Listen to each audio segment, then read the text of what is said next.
But guess people are gonna have to find it. Yeah, we'll give it a couple minutes.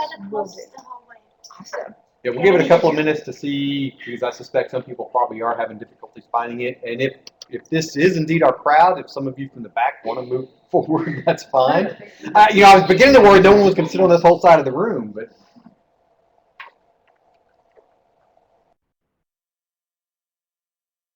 This room is nicer because we don't have to move all the tables. That other room, we had to move all the tables. And then this room also has all the equipment in place, which means we don't have to haul all of our equipment in place to set it all up.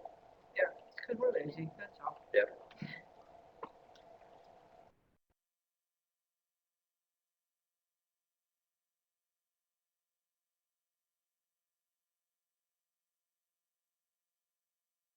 The interesting thing is when you're teaching, when you make a change in like the logistics of your course, you always have to account for things like this.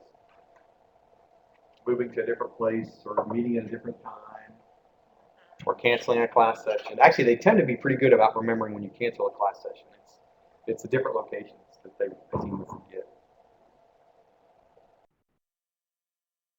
In fact, UF goes so far, if you know in advance when you're creating your syllabus, if you know in advance that a given session is going to be at a different place or a different location, they want that to be in the syllabus up front. Sometimes you don't always know those things before the semester begins, but sometimes you do. Or sometimes like this, we had this room booked for the whole time, and it was going to work out really well. And we found out, Natalie, about 2 weeks before it was supposed to start, that they were going to redo this room. Then means we got booted out of the room. Try about 3 or 4 days. 3 or 4 days. 3 or 4 days. They didn't handle that well at all. Yeah. They did that to us for the tenure promotion workshop too, where they didn't even tell us. Yeah. You found us. We figured. Yeah, that's what we figured. It would be challenging on the first day in the new room.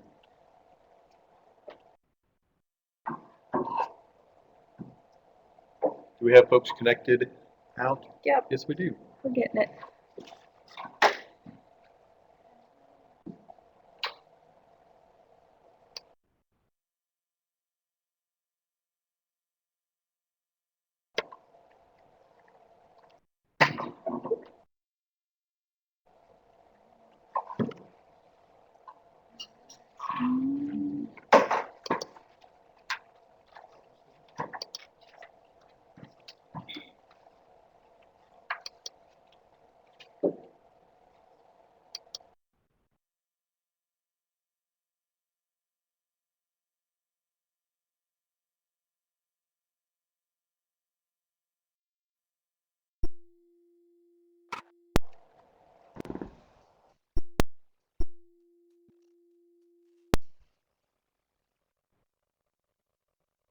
Can we do an audio check? Are you guys hearing me all right out and about?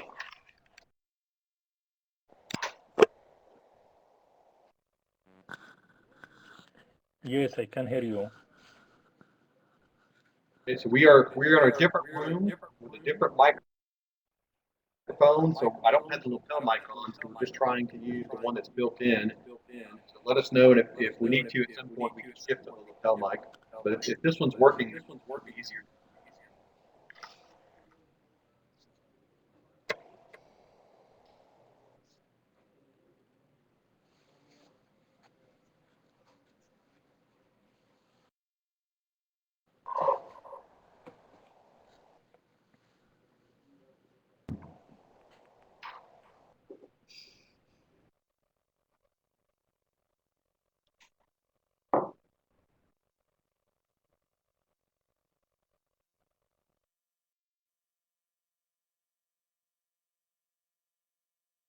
We'll wait about 2 or 3 more minutes, and then we will get started.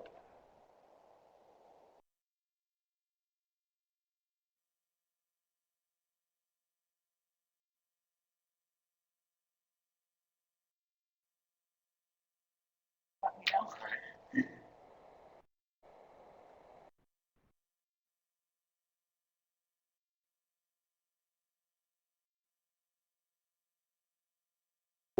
This door shut.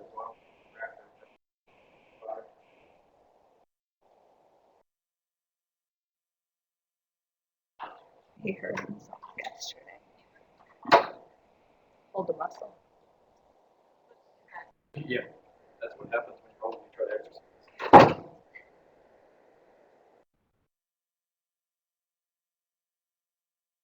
It's probably a good thing because I'll actually probably stay in frame because I won't be moving that much today, whereas I'd normally be moving around a lot more.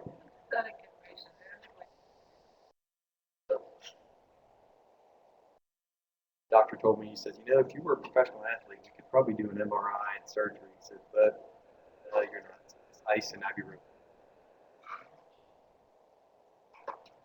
It just happened yesterday, so it's really tender now. I'm hoping after a couple of days it'll feel a little bit better. Okay, so let's go ahead and get started. And so thank you all for again taking time out of your busy day to join us for Teachers College. I was just looking at the syllabus, and we are, believe it or not, getting close to the halfway point. It seems like we just began this adventure a few days ago, and we're already almost halfway through. But that also means that we're about halfway through the academic semester for the students here on campus as well. And so before we begin with our new concepts for today, I want to think back a little bit to our presentation last week. And of course, that seems like it was a month ago, but it was only 7 days ago. We were in a different place, and it did look different than this. And we actually did have a couple of folks that were in last week to present with us. And so we had Mike Kane out of Environmental Horticulture. He shared with us some of the things that he does. And then Monica Ali, right here from Microbiology, who her office is actually right across the hallway, also came and talked to us about what she does related to teaching in labs and to managing a teaching assistant. And so thinking back to the things that they talked about, what are some of the key things or the important things that you took away from their presentations?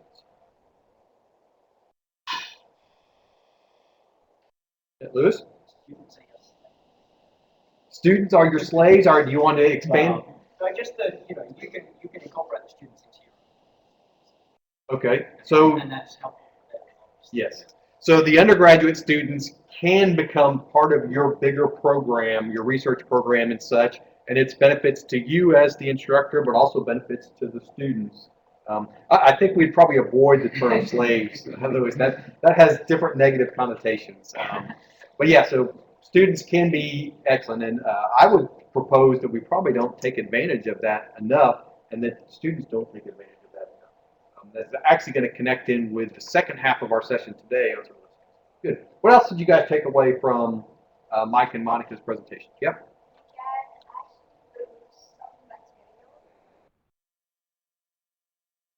Excellent. And so you can generate scholarship built out of your teaching materials, whether it is curriculum materials or labs that you developed, or whether it is research that you conducted on your teaching. And in a couple of weeks, we're going to talk about the scholarship of teaching and learning a little bit more in depth to talk about that. But yeah, so you can generate scholarship out of it. Now, one thing that I do want to draw attention to, depending on the nature of your appointment, you want to make sure that you are meeting the requirements of your appointment. For example, if you had a 75% research appointment and a 25% teaching appointment, and all of your scholarly output was related to teaching and none of it was related to your research appointment, I suspect your department chair and your peers might think that you weren't fulfilling the responsibilities. And so the scholarship of teaching and learning is a way to generate scholarship out of the teaching part of what you do.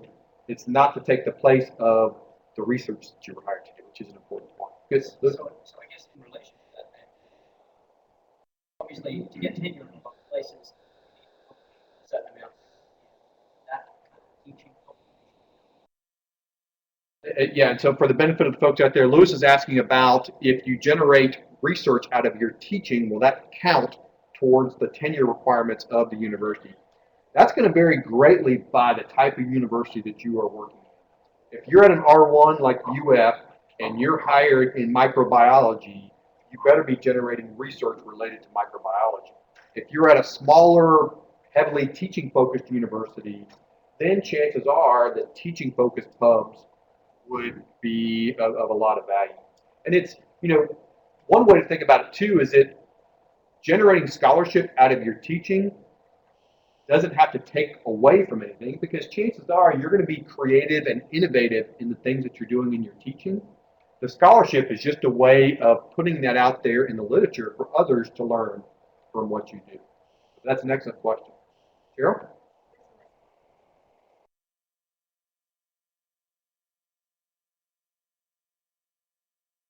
Yeah, so being organized. I consider myself to be an organized person, but I can't imagine doing what Monica does with what, like 30 teaching assistants and 800 students in labs. That would make me very uncomfortable to do that. But I guess, if you're ever in that situation, seek out folks that have some of those experiences and try to find a model that works. And I guess you would certainly have to give up a little bit of the control, because there's no way as one instructor that you can control the experience of all 800 students. It's more about working with and through the teaching assistants to facilitate that. Good. Yeah. I think Monica shared a lot of experience about how to start the research lab, and also how to prepare the class before the class start, and for example how to train the TA, this kind of thing. Yeah, so I think that is very valuable. So to thinking about how you want to organize things ahead of time and how you want to train the TAs. If you're teaching a class and it's just you and you've got 15 or 20 or 30 students in the class, you can probably get away with a little bit of disorganization, because you can kind of keep it moving as you go through.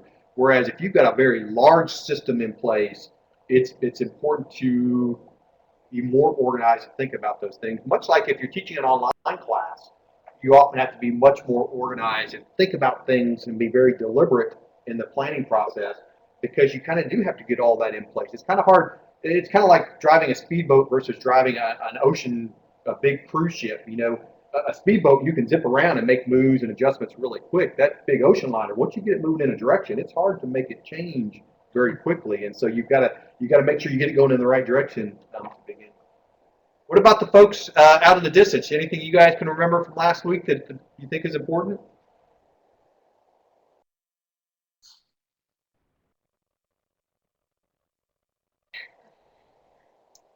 Yeah, I like the idea. I think it was from Mike Ken. He said that we need to give students a chance to express their own idea and implement their idea when they are working.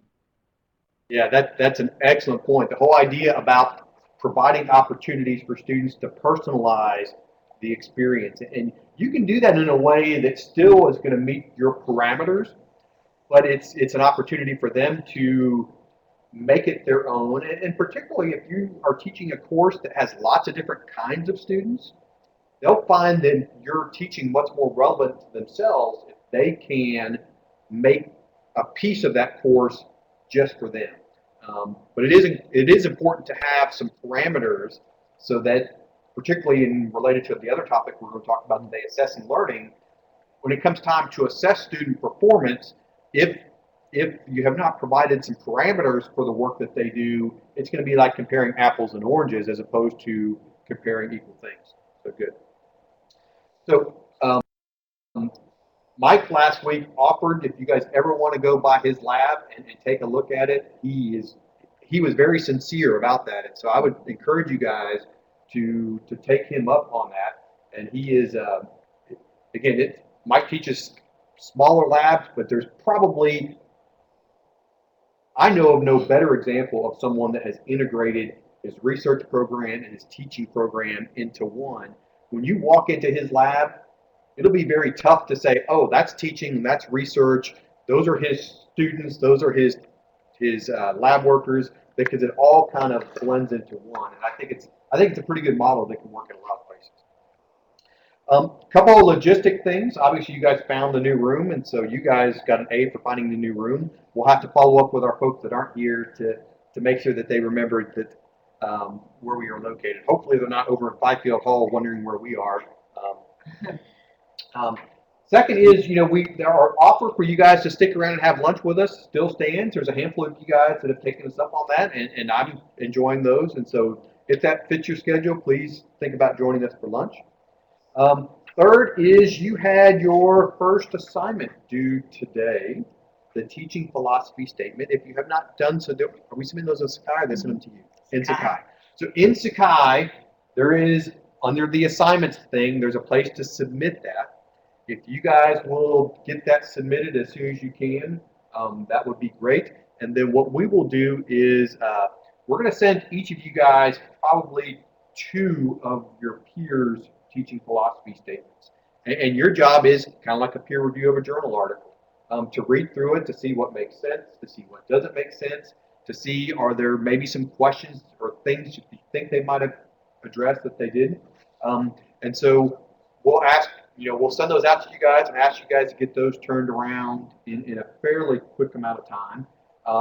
And I don't know about you guys, but I know like when I review journal articles, it's helpful for me sometimes to read what other folks are doing and to get ideas and to look at the way other folks are presenting information. So it can actually be a learning experience for you in reading other people's philosophy statements. So questions about that? And I guess Sakai won't be set up to get those turned back in. So I guess we'll have to have them email those to you, Natalie, when they do the peer feedbacks. Okay. Okay, so any other questions about logistics or anything? Okay, so if not, we're going to get started with our first topic of today, and it's about assessing student learning and assigning grades.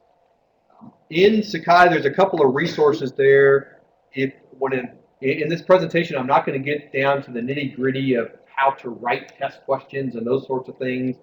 That is important, but it's really beyond the scope of the amount of time that we have in here to discuss it. But there are some resources that are in Sakai that are available for you to use. And if you do a Google search, you'll find lots of other resources as well. But we know, and the research would support, that today's students are very interested in getting good grades. They're not necessarily always interested in learning, but they are interested in getting good grades. We would hope that good grades are an indicator of learning, but we're going to talk about some things about how we can make that connection be a little bit more explicit so that we are accurately and appropriately assessing student learning. Okay, next. This is nice. I got almost like a Vanna White assistant up here. So we're going to discuss approaches for assessing student learning, identify methods of assessing learning, and then we're going to talk specifically about some things related to assigning grades. And so assessing learning and assigning grades aren't necessarily the exact same thing, but they are definitely related. Okay, so next. So assessing learning. So why do we need to assess learning? Well, the bottom line is, at this university and most universities, at the end of the term, we need to assign a grade. If they don't like it when you forget to assign your grades. So they're very overt about encouraging you to submit your grades and submit your grades on time. And so from a very practical standpoint, when you teach at university, you have to assign grades. And so to assign grades, we have to assess learning. The second thing is it's really a feedback mechanism for the students. It's a way for the students to understand how well they are comprehending the concepts that you are trying to teach. And so it's a feedback for them. And the third thing is assessment opportunities that are designed well can actually be a learning activity in and amongst itself. How many of you have ever had a project or an exam and you went into that and you were a little bit unclear about some of the concepts, but the act of actually completing that exam or doing that project actually helped you clarify some things? Anybody been in that situation? I certainly have. And sometimes it's amazing. It's like, oh, that's how that fits. So it all kind of connects together. Okay, next slide. So there are 2 general approaches to assessment. The first is formative, and formative assessment is an ongoing feedback in the process. And so formative assessment is that initial quick feedback, and that can happen in a number of different ways. It can happen through assignments at different points in time. It can also happen through interactions just in the classroom. If you as the instructor pose a question to the students and all you see are blank stares, That'll tell you as the instructor that the students aren't understanding what you're asking. But it can also, if you ask a question to the students and they don't understand it, they can think, okay, wait a minute, I need to study this more because I don't understand. So formative assessment. Then summative assessment is that at the end, after everything is said and done, how much have you learned or how much have they learned? So a good assessment plan will actually include formative and summative assessment. I had the opportunity, I guess it's been about 3 years ago now. I was working with a professor here at UF. He was teaching a graduate level genetics course, and it was typically the first genetics course that students would take as a part of a graduate program. And one of the challenges that he was having was that the students that were in his course in the graduate program came out of a variety of different undergraduate programs. And so their prior understanding of genetics was quite variable when they started his course. And so he was discovering that some of the students were having a challenge understanding the material and others were not. And then we started looking at the way he had his course structured. Again, it was a 15, 16-week course. His first, and it was an exam, but that was his first assignment in the course was at week number 8. And so we are halfway through the semester, and the first feedback that the students were getting related to their understanding of the concept was in week 8. And so those students that might have been struggling, some of them probably knew that they didn't understand the material, but some of them probably falsely thought that they did understand the material. And the first feedback they got was halfway through the semester. And so one of my immediate suggestions to him was, let's have some smaller assignments earlier on in the semester where students can get that feedback in a more timely way, and that they can to adjust their studying, adjust their understanding of the material early on. Now, I think it is important to note that feedback and assessment doesn't necessarily have to be connected to grading. And so you can build in mechanisms for students to submit work or to do a little in-class quiz or do things that allow the students to get some feedback, but doesn't necessarily apply to a formal grade that will be calculated in their grade. Now, one of the challenges can be is if you have that large lecture class with 350 students, providing feedback, particularly individualized feedback to students in that large of a setting can be challenging, but you can do things that require some kind of a peer feedback, or maybe you do a little quiz in class that's really not counted for a grade, but then you ask the questions to the students or pass out a quiz, but then you go through it with them in class to kind of provide some feedback. But so feedback is important. Formative feedback is important. If you're to take anything away from this slide, don't put all your eggs in one basket with summative assessment. Build it in and do formative assessment all through. Next slide. So what do you assess? Well, if you jump back about 2 or 3 weeks when we talked about learning objectives, if you have done a good job of setting up your learning objectives drive what you're going to assess. For example, if one of your learning objectives is that you wanted students to be able to solve a problem in your discipline, then one or more of your assignments ought to have the students solve a problem in your discipline.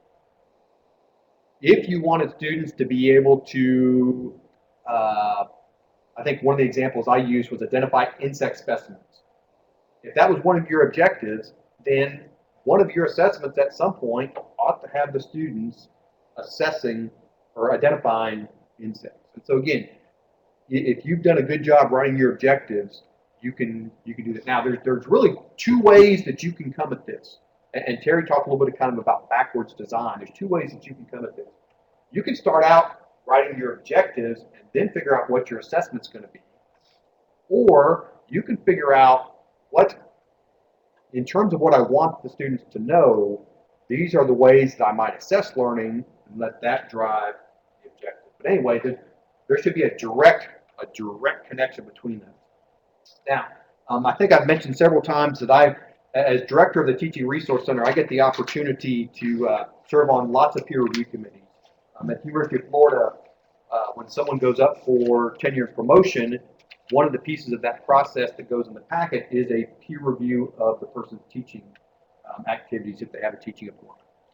One of the very common things that I see when I get the opportunity to go and look at someone else's courses is a disconnect between their learning objectives and their assessments.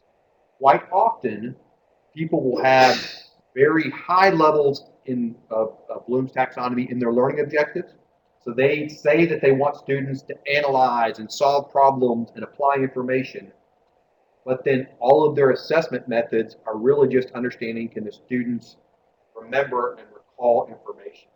And so it's a disconnect. So they don't line up. So it's all about making the assessment and the learning objectives connect. So questions so far? Any questions out at a distance?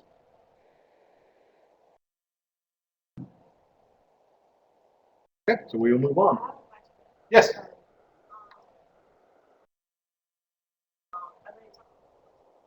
Uh-huh. For example, like you have a test every semester, and then at the end of the semester, what do you do? Okay. Yeah, so Cheryl's question is, and I'm repeating this primarily for their benefit because they can probably hear me but not hear you guys. Cheryl's question was related to having an overall comprehensive final at the end of a semester as opposed to maybe just a third or fourth test that only covered the last section. And I think it really comes down to what are the key big things that you want your students to take away from your course. And it also kind of depends on, is your course a general survey, an introduction to the discipline, or is your course a critical piece in a sequence of courses that the students have to progress through? So there's, in my mind, Cheryl, there's not a right or wrong answer to that. I tend to, in my teaching, I tend to de-emphasize exams and place the emphasis on projects and activities, but it really just kind of depends on the specific situation. There's not anything necessarily wrong with a comprehensive exam, but I think it's important that students really understand the way that you're going to assess. In fact, you guys will discover that probably the biggest set of questions you'll get from students is related to how are you going to assess their learning? How are you going to assign the grades? So it depends. It's complicated. When you get that first course that you're teaching, probably one of the first things you guys will do is look backwards to see how had that course been taught before. And maybe first time out, you may not make that many tweaks or adjustments, but then you can figure out what's going to work and what's going to work best in your specific situation. Okay, next slide. So what do you want to assess? What do you want to assess? And so you can think about, do you want to assess the product? In other words, if the students are going to have to write a paper on XYZ topic for your class, are you just interested in that final end of everything done? Did they do a good job there? And maybe that's what you do. Or are you more interested in the process? Are you interested in the steps that they went through to get where they wanted to go? And again, there's not a right or wrong answer to this. It really depends on what it is that you're doing. If you are teaching maybe a skills-based course, Monica talked about in her lab sections where the first part of the course is all about laboratory techniques. I suspect if I were teaching a course that focused on laboratory techniques, I would be more interested in the process. Are they going through the sequence in a way that is the way that I've taught them? versus the product, did they just get to it at the end? If you think back to some of your mathematics courses, was the teacher more interested in that you showed your work and they could follow how you got to where you were, or were they just interested that you got the right answer at the end? And again, what works for your specific situation, you're going to have to make that determination. But I'd go back to your learning objective to see if that might provide some guidance as to what's most important. Questions about that? Okay, moving on. So assessment methods. We have a whole slew of things in our toolbox that we can use to assess learning. Now, it seems like very often the two methods that are used are some kind of a written test and some kind of essay or paper. I suspect if we were to grab all the syllabi on this campus, those two approaches would probably show up more frequently than anything else. But there are many options that we can use, and again, depending on your specific situation and your learning objectives, you can decide what's going to be most appropriate for your class. Written tests are a very valid way of assessing learning. And if you're teaching a large enrollment class, then particularly a multiple choice type test that can be put on some sort of Scantron makes it more efficient in grading. So that's a very valid way. We might think about authentic assessments, so some sort of appraisal of performance. And so again, depending on what it is that you're doing, if you're teaching skills-based things, then maybe actually observing the students performing that skill might be a way to assess their learning. A variety of papers, a variety of different assignments built throughout, and assignments can be a whole different host of things. Might think about participation. Particularly in my graduate classes, I teach my graduate classes in a very discussion-based format. And so it's important for me that students are engaged in class and contributing to the discussion. So you might think about participation. You might think about portfolios. If there's a collection of work that students might submit to demonstrate their understanding. And there are probably others. So I want to pause here for a sec, and I want you guys to think back to your 18 or 20 years of formal schooling and think about what are some of the ways that you could recall being assessed that you really thought that, hey, I actually enjoyed that. That was a good way of being assessed. So think about that for a second. We'll get a few of you to share.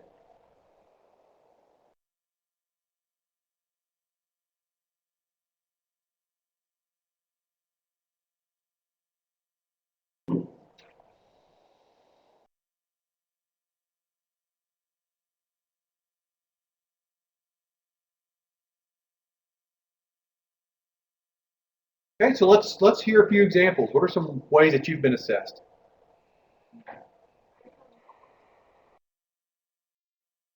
So oral exams, and that can be a little bit intimidating sometimes for students, but oftentimes they are very, very strong. Yep. Because sometimes discussing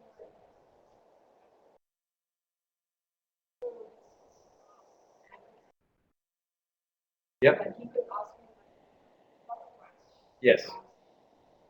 Yeah, and so her thoughts were about an oral exam, and during the oral exam, the instructor could ask some guiding and probing questions that she felt helped her get to where she needed to be, as opposed to a one line on an exam that she really didn't know exactly what they wanted. So excellent.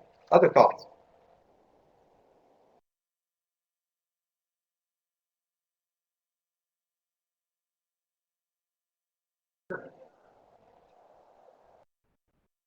So laboratory experiments, and what was your assessment? Was it just a lab report that you had to submit? We had to explain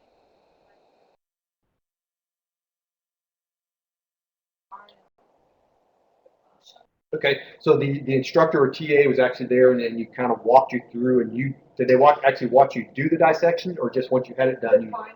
Okay. We had the lecture where the professor explained everything, and then after all, we had the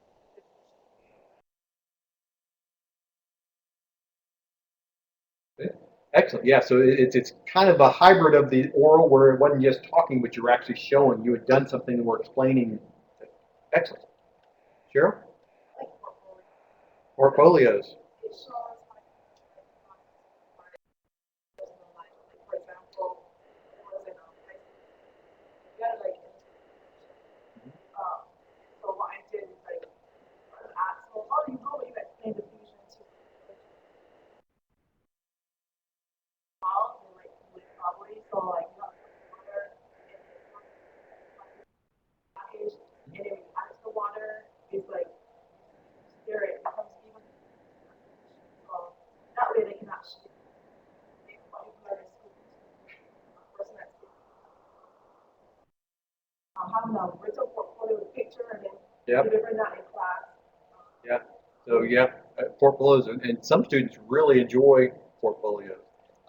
I'll share one example, and again, it's not something I do, but I'm kind of envious. And if it fit my class better, I would probably try to steal it. But we've got one of our professors who teaches in human nutrition, Carla Shellna, and she'll probably be in at some point this semester. I'm guessing to talk to you. She teaches basic human nutrition, and they go through all these vitamins and minerals and the effects that they have on the human body. And she has her students create, and it's just a very creative way. She has very loose parameters as to what they do, but they need to develop a creative way of teaching someone else about vitamin A, for example. And I think her students can either work by themselves or in groups, but to hear her tell, students have written stories, they've written rap songs, they've done dramatic plays, they've done pieces of artwork. And so, again, you can get as creative as you want to, provided that it is appropriate for what it is that you're doing. Okay.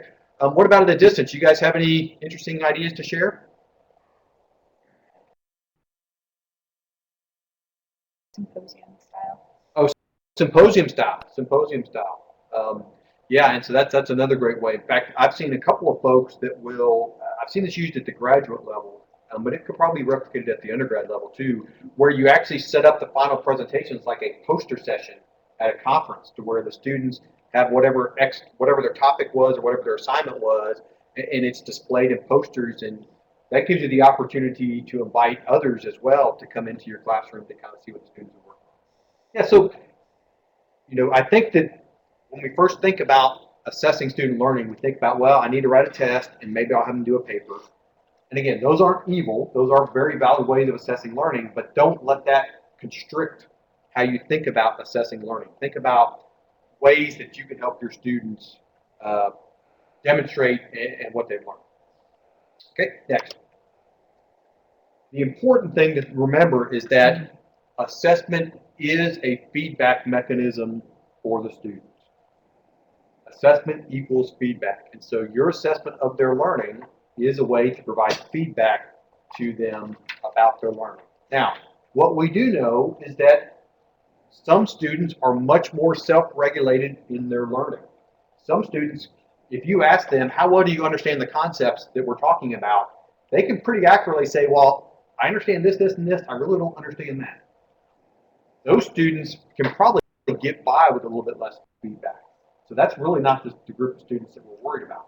We're worried about the group of students that either thinks, oh man, this is so easy, I know this, and they really don't. Or the students that recognize they don't know it, but don't know where they don't know it. And so that's where your feedback becomes increasingly important to help them work through and understand. But so assessment is a feedback. Okay, next slide.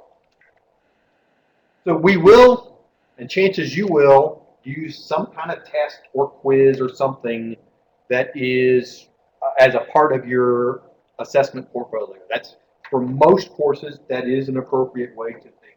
And so what I want you to think about is, and this is probably doesn't happen near enough, but what do you do after that? Do you just write a score in the grade book in Sakai to where the students can see what their score was? Unfortunately, that happens too often. The true value is providing feedback on how the students perform so that they can understand what are the areas that they performed well in, and what are the areas that they did not perform well in. And so the act of returning that assignment or that test or that quiz in itself can be a learning activity. And for that to be effective, what has to happen? So if we took a test last Wednesday on what we've done here so far, if I want passing this back to be an effective way to enhance your learning, what do I need to do? What do you guys think?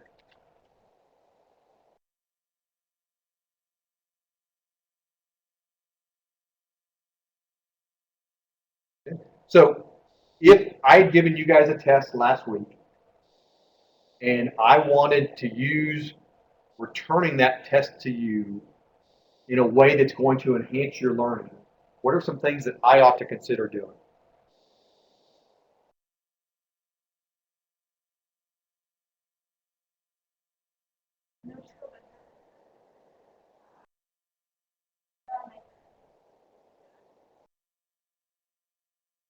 Okay. Yeah, so first thing is give it back in a pretty tight time period. Give it back as quick as you can. If Cheryl, going back to your earlier question, if we had a course that was set up with exams every 3 or 4 weeks, and if after 3 weeks they took a test, but it was after week 7 that I gave it back, they've moved beyond that. And so returning them back in a quick amount of time is the first thing. What else? Yeah.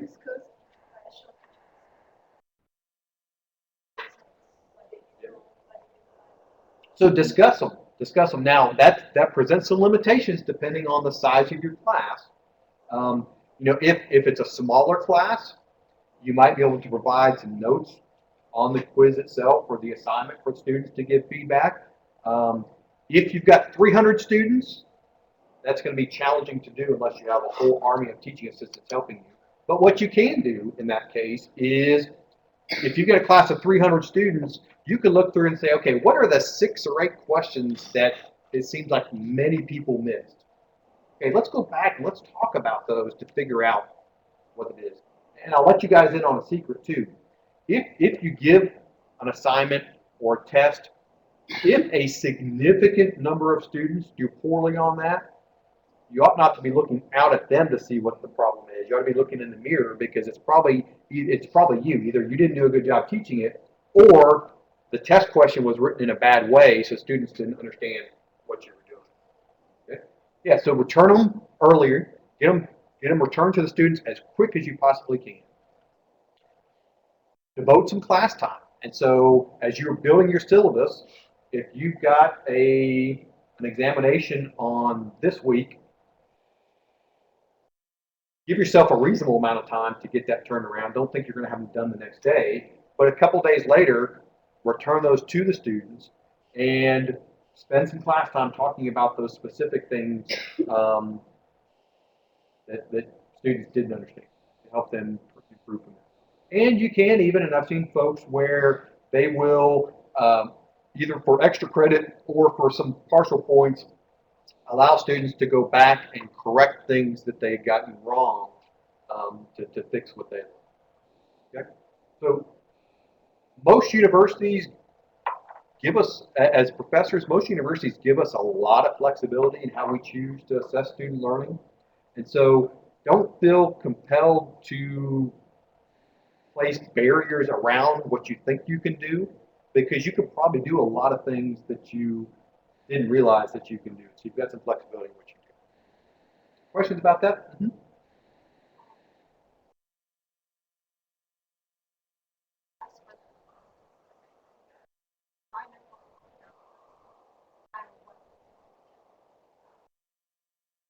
Okay. Uh-huh. Huh?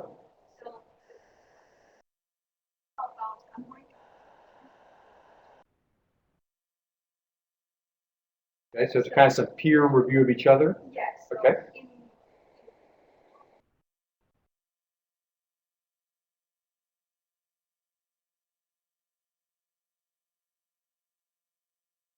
Excellent question. So let me catch these folks up because I don't think that they probably heard you. And so She's teaching a course next semester in which she's going to have the students actually design a survey, then collect some data.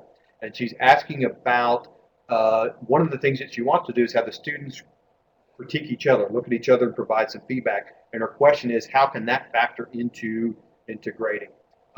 And so I'd offer a couple of comments. Number one, that seems like it's going to be a culminating project that's going to last the whole semester. Is that correct? Okay. And so my first suggestion, if you don't have it built in, would be to have students submit pieces of that periodically throughout the semester instead of waiting to the end to turn everything in. Okay. Yeah.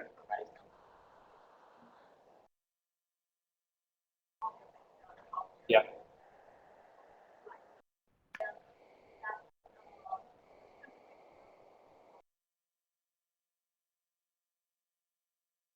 Yes. And so in terms of using the peer feedback, that is one appropriate indicator in the grade. My suggestion would be to make sure you've got a grading rubric developed, and then ultimately the final act of assigning the grade comes down to you as the instructor, but you can certainly utilize peer feedback as one of the mechanisms towards how you decide that they will grade. Um, it's a fairly common technique if you're doing a group project to where you'll ask the group members to evaluate each other. And again, that wouldn't necessarily be the final grade, but that can be one indicator to you as to how to calculate the grade. Okay, good question. Okay, next slide. This goes back to the comment I made earlier about the one instructor about if you're going to use examinations, test early, test often. So maybe instead of having a midterm and a final, so you just have 2 exams for the course, maybe break it up into a half a dozen quizzes. So maybe every couple of weeks. So you're still assessing the same things, but you're just doing it in a lower stakes, shorter increments of time. That way the students can get the feedback more often as opposed to waiting 8 weeks before they figured out they didn't understand. Sharon, do you have a question earlier? Okay, that's fine. We can come back to it. Okay, so next slide. So when it comes to types of test questions, again, because test or exams will probably be one of the things that you'll want to use. You remember your question?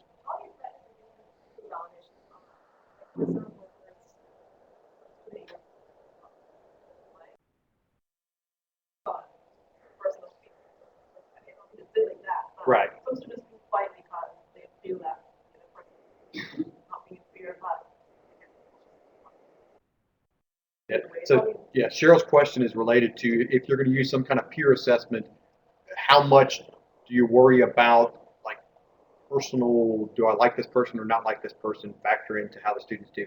And they that certainly can be an issue. And but that's where if you've got 5 people in a group, and so you're getting 4 feedbacks from one person, if the 4 are pretty consistent, that's probably a fairly accurate indicator of that other student's performance.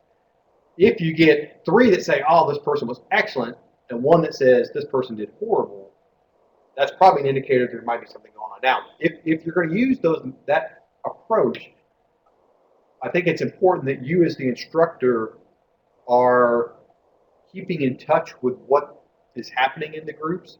And so particularly if it's a long project, maybe the students are working on something over 2 or 3 months, that you have opportunities for some sort of reporting mechanism at different intervals of time so that you can kind of get an assessment of how things are going. But if you guys have worked in groups before, you know that sometimes there's one person in a group that doesn't pull their weight and that sort of stuff. So good question. Yes?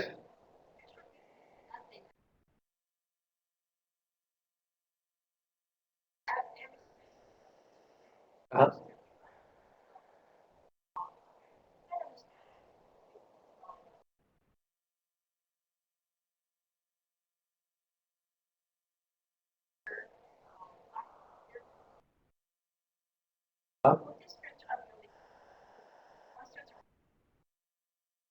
Yeah. So that was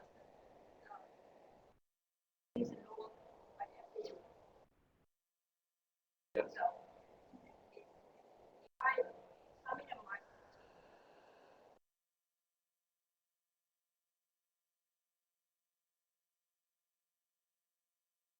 so but what year about how many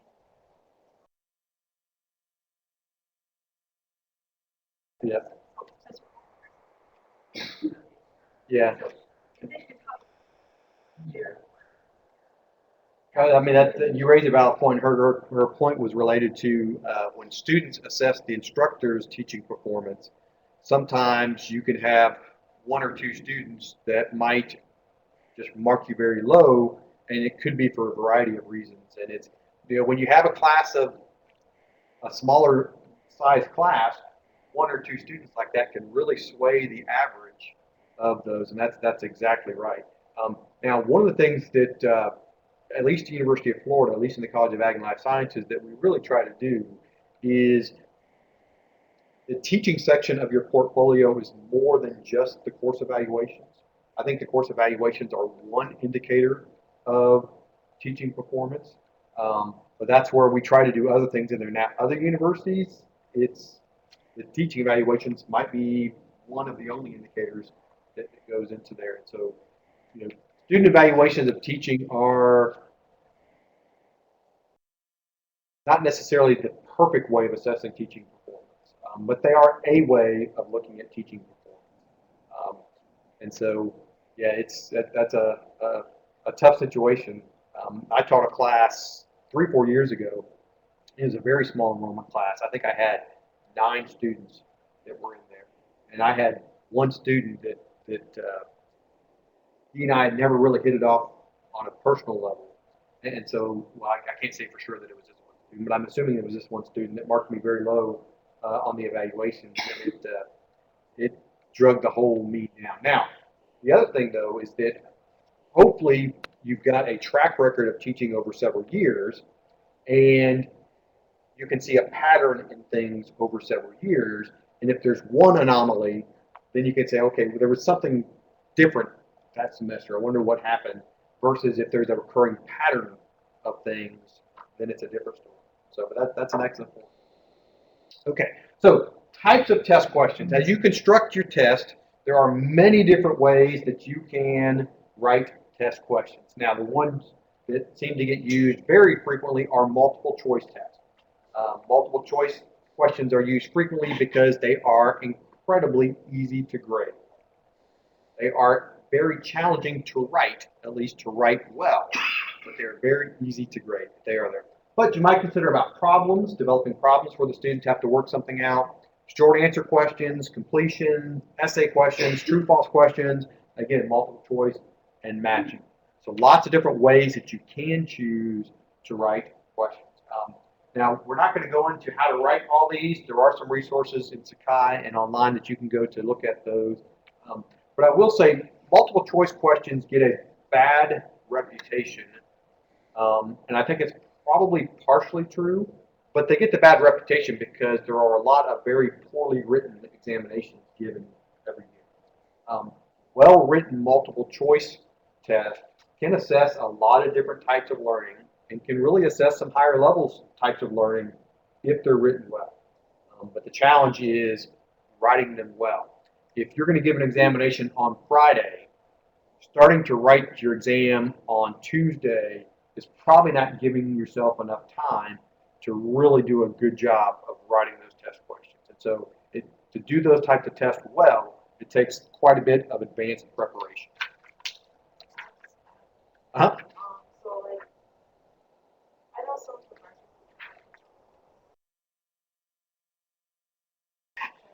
who believe that short sometimes I feel like short answer questions. I mean, that's a valid point. Is that when any, a multiple choice question is right or it's wrong. I mean, it's pretty straightforward. If you have some sort of written answer where the students had to write a response or work out a problem, it does provide some opportunities to introduce some subjectivity into how you determine that. I would propose that you ought to have some criteria based on the things that you want to see in an essay question or a short answer question, and that will provide a little bit more objectivity to what you're doing. Where that can get to be a little bit challenging is if, particularly if you have a large class, and maybe you have some teaching assistants that are helping you grade, is providing some consistency across teaching assistants and how they interpret that. There are some procedures that you can go through to kind of establish some inter-rater reliability between different people that are looking at things. But the beginning place is to make sure you have some criteria in your own mind as to what constitutes a complete answer for that. So that's a good question.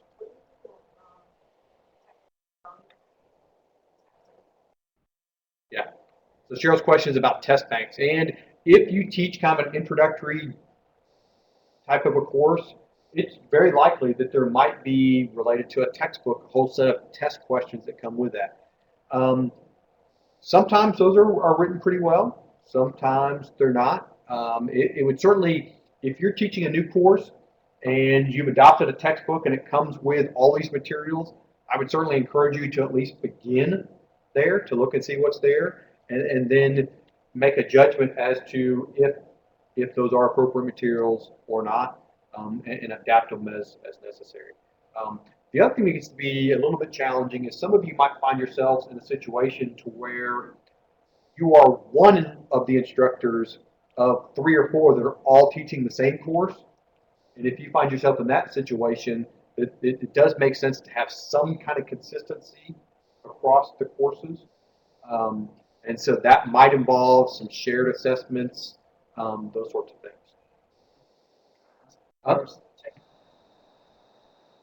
Are there negatives to that? Like, there are then resources students.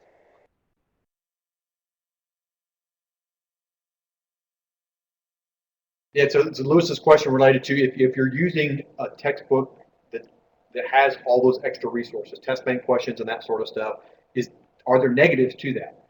And if you're worried about students finding stuff out on the web, that could be a negative for you if you wanted to. I don't know how widely some of that stuff is available. I suspect, Biology 101, there's probably some of that stuff that students can find out on the web if that's something you're worried about. I think that the other part to it, Lewis, and I don't know if this was implied in what you were asking, though, if you adopt a textbook and then adopt all the materials related to that, then that is confining what you're going to teach and how you're going to teach. So that is a limiting. Now, is that good or bad? It probably depends on your situation. But it does provide some confinement over what you do, as opposed to opening it up a little bit wider. And part of it probably too, the first time you teach a course, you're probably going to be a little bit overwhelmed. That you're going to be looking for, what can I find that's going to help me do this.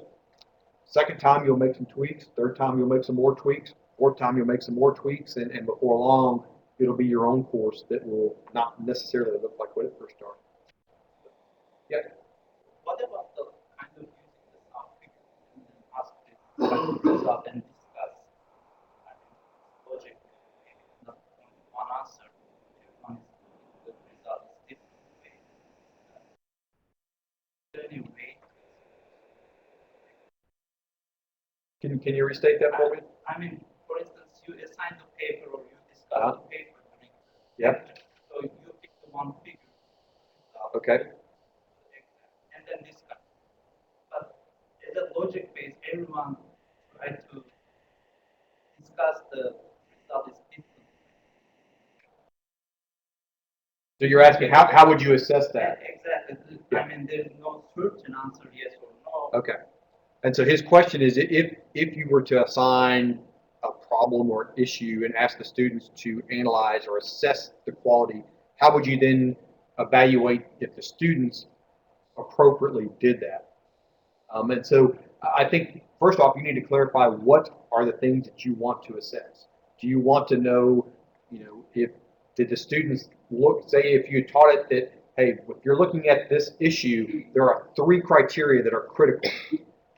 Then you would hope that if in the students, what they created, they would address those 3 criteria. So that might be one of the things that you could assess. You might also look for, did the students identify appropriate reasons for or against why they did. And so it's much more about the process. We talked about the process versus the product earlier. It's much more about how did you teach the students to evaluate that, and then is there evidence that they used what you taught them in their response. But a grading rubric will be a tool that can help you kind of tease that out. But it's, most students are fairly comfortable taking multiple choice tests because we've done that to them for a long time. When you start asking students to do things other than that, it's important that we provide them some criteria and some guidance as to what are our expectations. And clear descriptions of the assignments is one piece of that. And the other piece is grading rubrics. It will allow you to more objectively evaluate it, but also allow them to understand what is it that you're looking for. Okay, moving on. So the role of rubrics. I skipped one ahead of myself. So again, rubrics are a way of assessing something that is a little bit more subjective. And so rubrics can be several different ways. Let's go to the next slide. The rubrics can be holistic, to where it's just one single scale for the entire assignment. Rubrics can also be analytical, and that there's there's a whole bunch of different scales for each different section of an assignment. Rubrics can be general, that it's a generic rubric that can be used for lots of different assignments, or rubrics can be specific, where it's written for a specific assignment. Now, my experience would tell me that if you have lots of different scales, so if you've broken your assignment into all these different pieces, and you have a different scale for each of those, and you have a different rubric for each assignment, that provides the most structure and guidance for the students. There's a couple of handouts in Sakai that talk more about grading rubrics. Again, grading rubrics are one of those things to where if you put the work in ahead of time, creating some good grading rubrics, it's going to make your life much easier, and it's going to help your students ultimately learn much better. Yeah.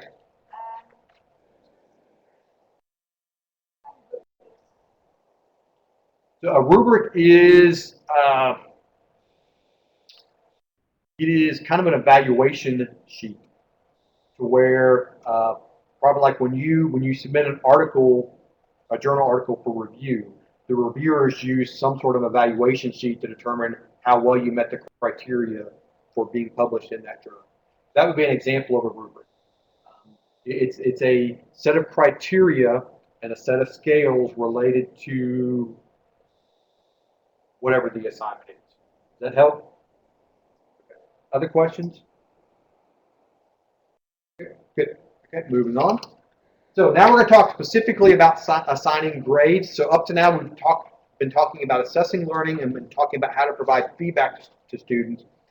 Now we're going to get down to the nitty-gritty, to where we actually have to assign students grades based on what we've done. So grades are really a form of communication. Grades are a way for you to communicate to the student how well they mastered the concepts. Grades end up in a transcript, and so your grade is a way for you to communicate to graduate schools, to employers, etc., as to how well the students perform. So grades are a communication tool. All right, next. But evaluation is more than just grades. And so that kind of goes back to what we talked about assessing and so forth. But evaluation is more than just grades. Evaluation can include things like comments on papers. So when you read someone's work and you provide some feedback to them, that's giving them some evaluation that's more than just writing A on top of the paper or something. Evaluation is responses to students. It's a way for you to give things to them. It's also a way to have some conversations, because you can, without writing anything down, you can have a conversation with a student. It's a way of providing some feedback to them. Okay, next slide.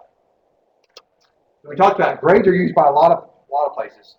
Students use grades to say, hey, I'm no good in math. I don't think I shouldn't be an engineer. Okay, they can get some feedback to themselves. Grades are also for use by us as professors. We might provide some students some, hey, you did really good in Chem 1. You ought to think about, a major that involves chemistry, or, ooh, calculus was not your thing. We probably need to think about, you go in a different direction where you want to go. And then ultimately, employers, again, most students wouldn't probably give employers their grades, and as professors, we are limited on what we can give employers. But students typically do report GPAs, and most students on their resume at some point will have GPA indicated, so the grades do kind of factor into that. So grade accuracy. As we are calculating grades and as we are developing our overall assessment plan for students, we want to make sure that we are assessing the right things.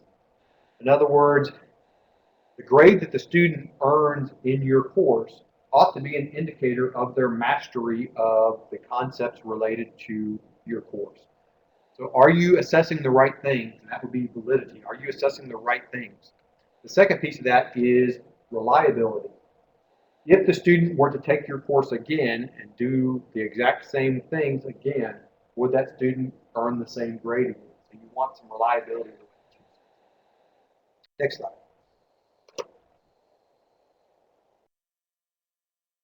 Curving grades. This often strikes some very strong opinions one way or the other when it comes to curving grades. What it really comes down to is norm reference versus criterion reference. So when you curve grades, you are assigning grades based on the way students performed related to their peers. So you're comparing student to student when you curve grades. If you don't curve grades, you're a criterion reference. So you've established some benchmarks related to scoring this well in my course indicates this level of mastery in my course. I am not a proponent of curving grades. I think that you ought to, and this is my opinion, and there are people that would disagree with me, but I think that you ought to establish some clear guidelines as to what is the expected level of performance in your course. Then you ought to create appropriate learning opportunities for students to meet that level, and then you ought to assess them in a way that you can determine.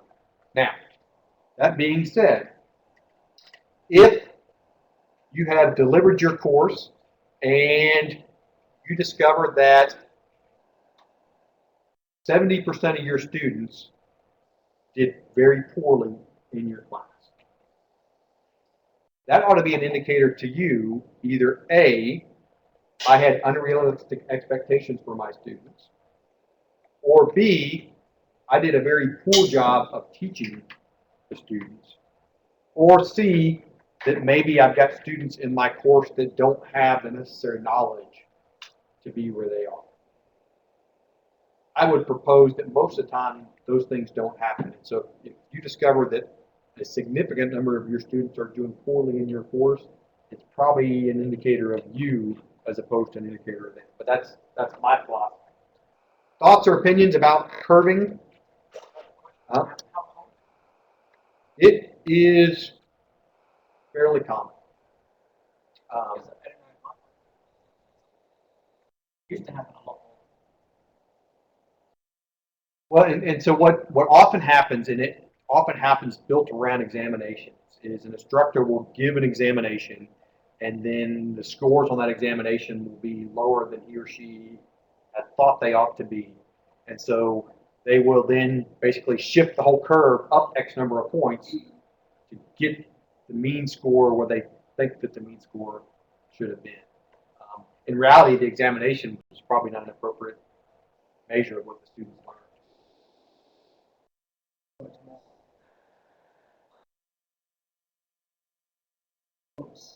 Yeah, I would say that's probably accurate. You got something? Oh, I was saying, I don't personally like curbing. It came from, I mean, historically, if you were trying to have a class that was a readout class because a certain fraction of students to the next level, then curbing makes sense because you're trying to compare them to their peers. But if your learning objectives are just about what are they learning, then criterion reference makes a lot more sense because are they learning what you want them to learn? And if they all do and they all make an A in the class, who cares? Right. But of course, there's a big debate because you get then people criticize the professor for if you have all A's, they look at you like, well, you're grading your class too easy. There's lots of different debates. Well, and I'll say this, and then we'll take a quick break because we're going. It's about break time. But so, University of Florida only admits students that are pretty bright. Okay, and presumably we only hire pretty qualified professors. So if we're admitting the best and the brightest students, and we're hiring the best and the brightest professors, why wouldn't we expect our students to do well? I would think that we would expect our students to do well. And so if the grades are higher, I think that's an indication of success. It's not an indication of grade inflation or something like And that. I think it's also where you can set up your learning objectives and show the assessments that you're using and demonstrate that your course is rigorous and that your course is efficient and push back if someone says, why are all your students getting A's? I mean, I probably had at least 85% of my students at Madison, the thousands of students that I taught, all had A's because that was how I set up every course. I said, you start with an A. It's just as legitimate as starting them with the expectation of 0. Start them with the expectation of just as legitimate, right? Why not start them with all the points and then they lose a few points and their grade starts to drop over the semester versus start them with 0 points and they have to gain points in order to get a grade? Just, it's just two sides of the exact same thing. But then, they be able to demonstrate that they're learning what I want them to learn. That's what matters. We don't need to weed them out in most of our classes.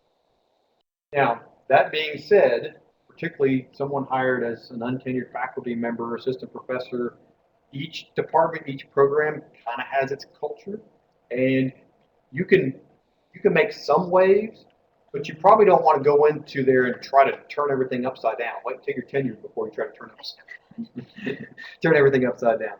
Okay, let's take a quick break. Let's do about 10 minutes, and we'll come back and we'll wrap up talking about grading, and then we'll shift over and talk about real-world experiences. So about 10 minutes.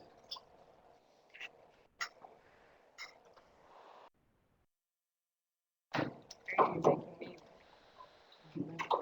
Yeah. bad? It's set up to where I can flex my toe, my foot down. It's not pulling on the calf, but when I flex this way, it pulls on the calf. It's pretty sharp.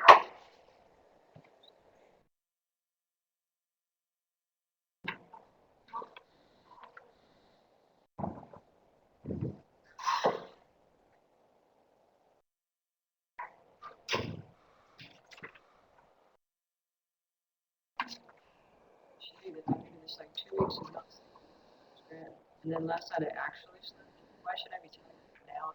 Because you actually got some sleep. I Your think, body yeah, I had think that- I adjusted. think The that's adrenaline's what I done. think, 'cause I think, Yeah. I think it's been 2 weeks of kind of running on adrenaline and reserves, and then now it's sort of everything's just crunching Now you down. realize how much you need that sleep.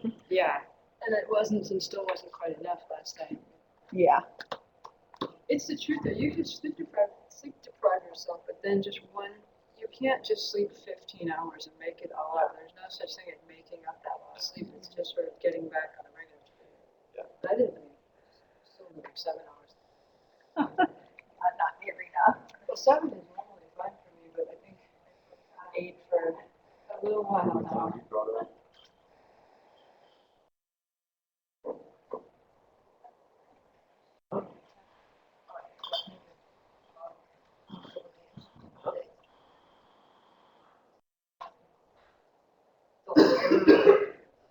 I'll give you extra 5.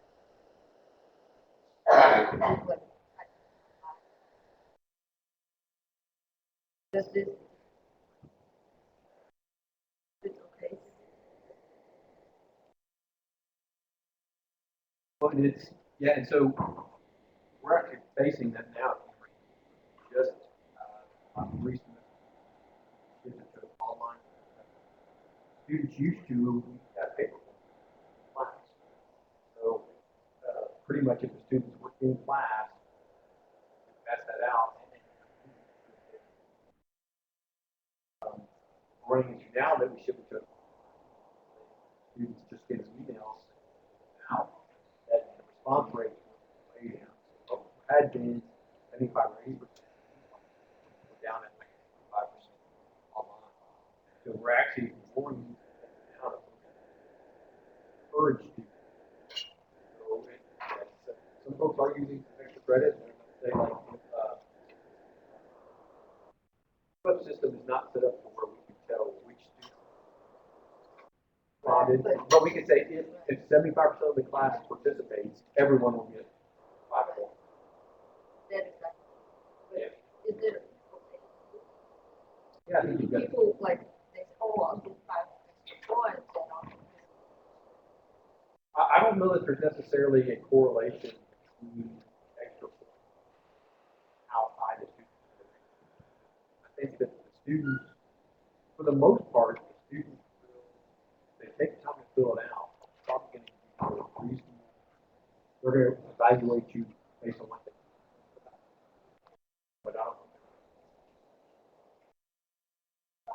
Yeah, it's kind of a complicated issue. And the unfortunate thing is, It's open, yeah. when it comes to Thanks. evaluating the quality of teaching, very challenging.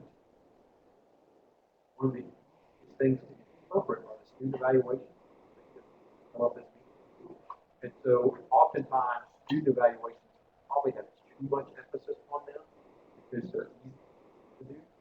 In reality, that may or may not necessarily be the best indicator of it certainly is 80, but it's not. Also,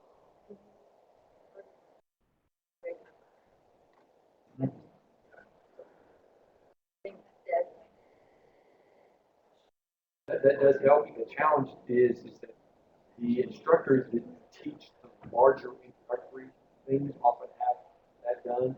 Somebody that teaches one graduate class, they probably aren't even on. It's you know, it's much like if you were evaluating the quality of a research program, you probably want to look at things like the publication, quality of the journal publication, the number of students that went through the lab, where did those students go after they graduated. There's lots of things you kind of factor into there. Evaluate teaching, you don't do the same thing. There are lots of things to look at and kind of take the whole list.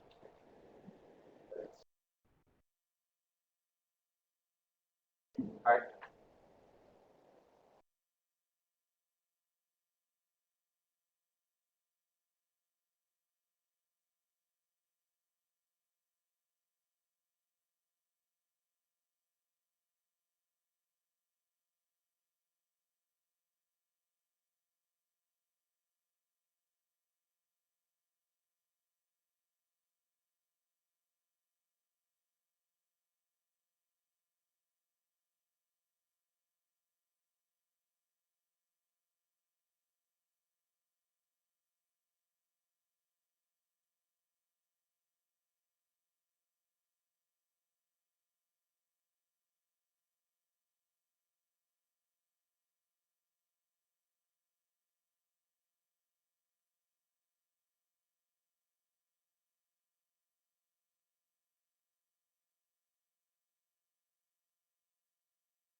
Mm-hmm.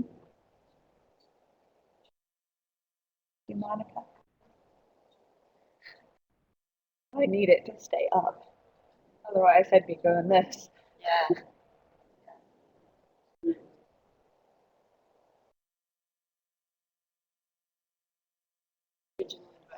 committee meeting today.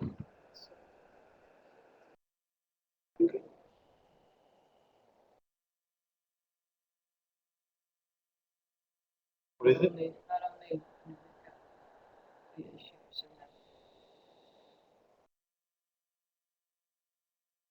the Jack issues.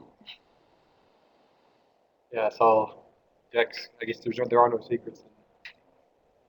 It's public and he's the finalist for the position. President of North Idaho. Oh, really? Gotcha. Wow. Okay.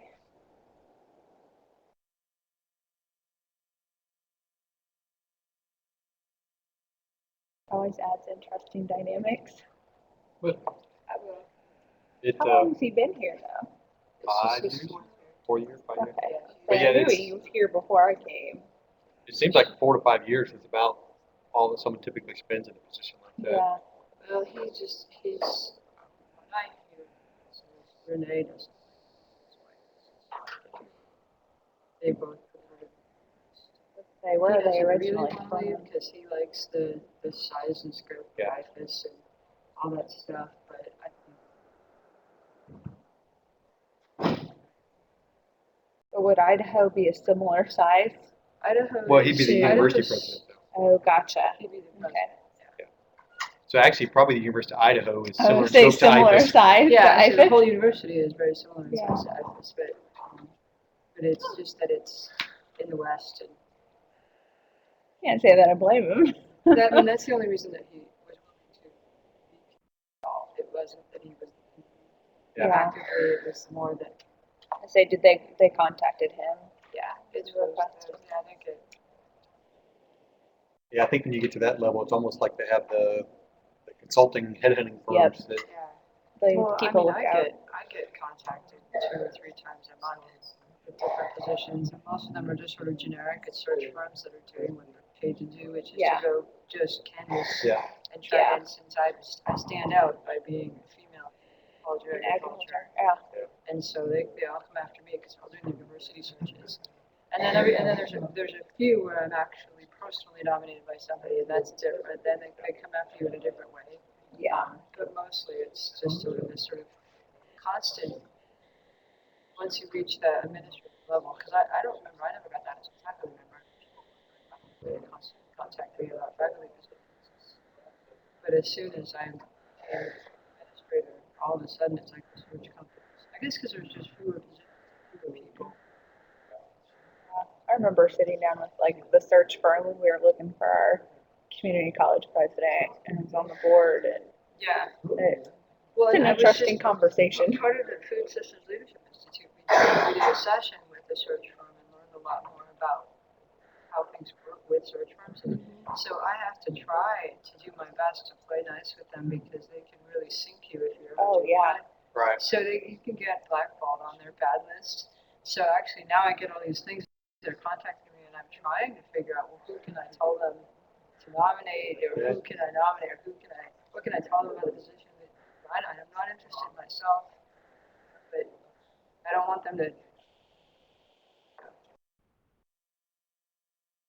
get a sack and be right back.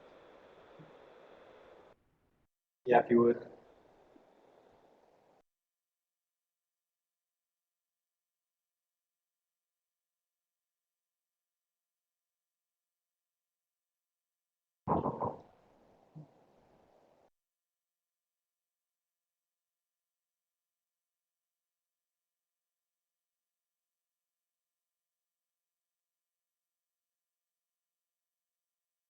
Lost track of time a little bit. I finally looked at it and saw the in the Yeah. corner of the screen. I'm like, oh, okay, it's probably break. I started, I'm like, how many more slides does he have on this one? I've only got a couple left. Thought I remembered the last part of it being shorter than the first. Well, and that's the challenging thing when I mean, when I teach about this in some of my other courses, it's like 2 or 3 lectures. It's how much do you Meshing pull out? together and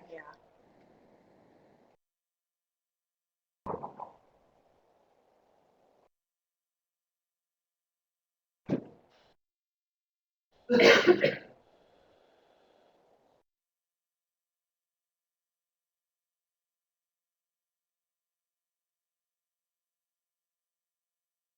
a message from a guy that I had worked with him out in Montana at a camp.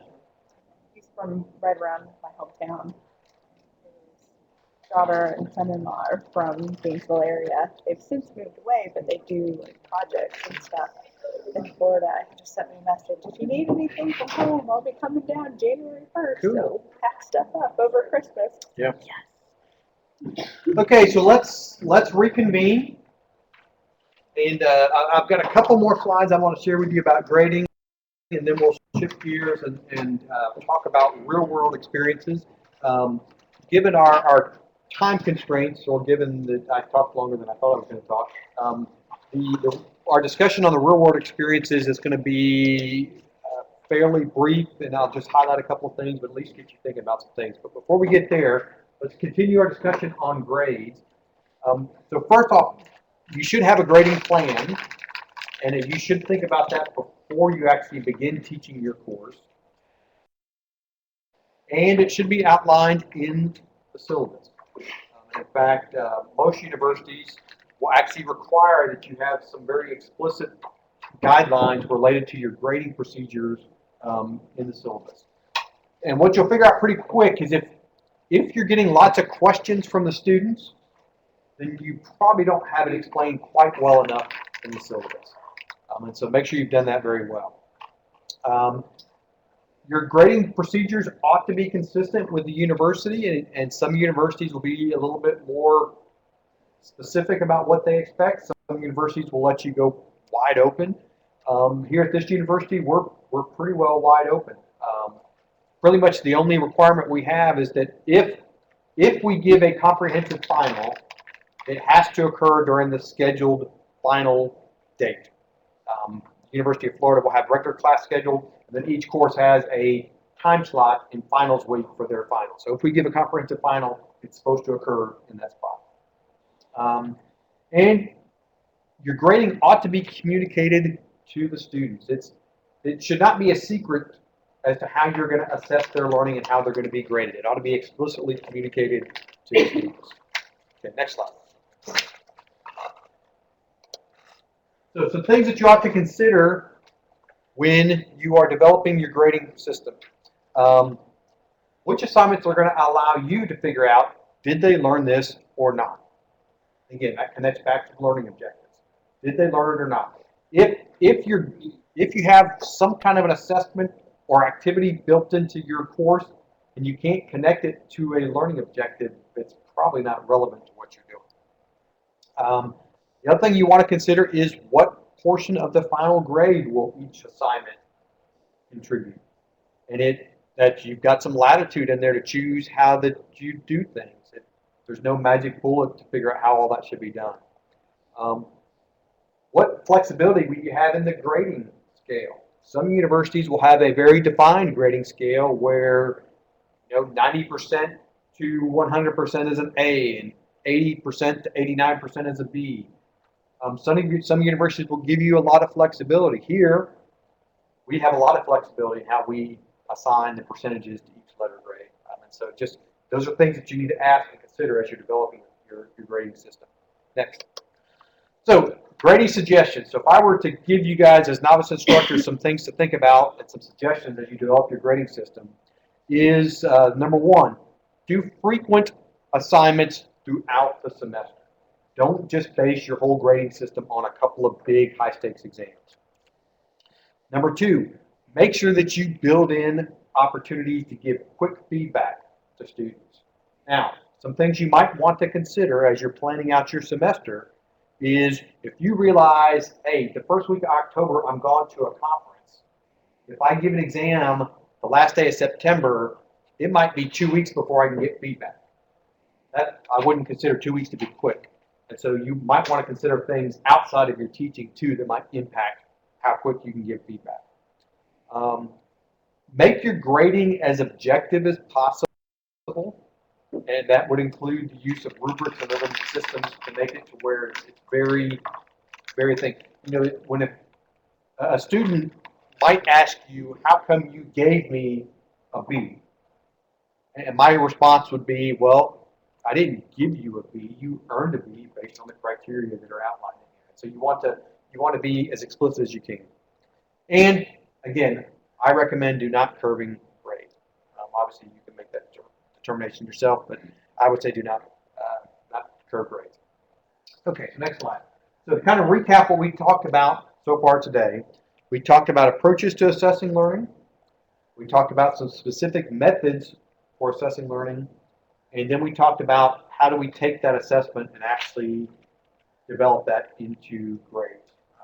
So as a part of your work here in Teachers College, in the syllabus draft that you are working on, or at least will soon be working on, one piece that will need to go into there is your assessment system. How are you going? What are your assignments going to be? How are you going to assign grades and that sort of stuff? And so you can start thinking about what might be most appropriate for your courses. So questions about assessment and grades before we move on?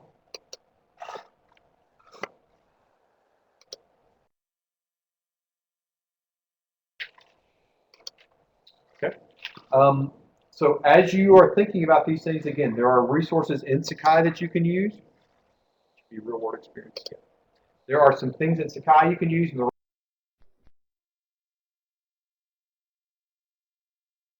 are also resources that are available online.